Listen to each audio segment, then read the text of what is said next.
Civil હોસ્પિટલમાં હોબાળો. ઊન ભીંડી બજારમાં બે જૂથ વચ્ચે સામસામે થઈ બબાલ.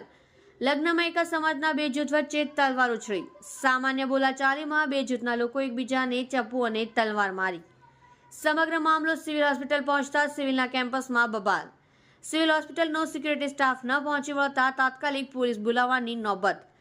પોલીસે આવી સમગ્ર મામલો શાંત પાડ્યો. બંને જૂથના મળી 5-6 લોકો થયા ઈજાગ્રસ્ત. मेरा नाम बलदेव सिंह। सर हम खाना शादी में गए थे, खाना खा के उठा था, मैं बस में बूट करने बैठा था, उसने मेरे को चक्कू और कड़ा मारने लग गया। सुरेंद्र सिंह। तो काम तो वही फेरा वरा चलाता है, गाड़ी चलाता है। कब बात है? बस अब भी आधे घंटा पहले। कहाँ पे? इधर भिंडी बाजार। भिंडी बाजार कहाँ है? सचिन के अंदर पहले। कितने लोग थे?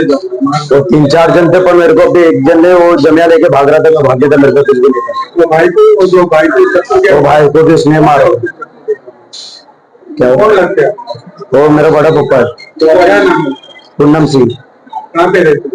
वो भिंडी बाजार में रहते हैं। क्या हुआ था? शादी में वो पहले पता नहीं क्या करता है, पहले दुश्मनी हमारे लाभ नहीं, मेरे दूसरे भाई लेके लाभ के ओखले सर बड़े में रहते।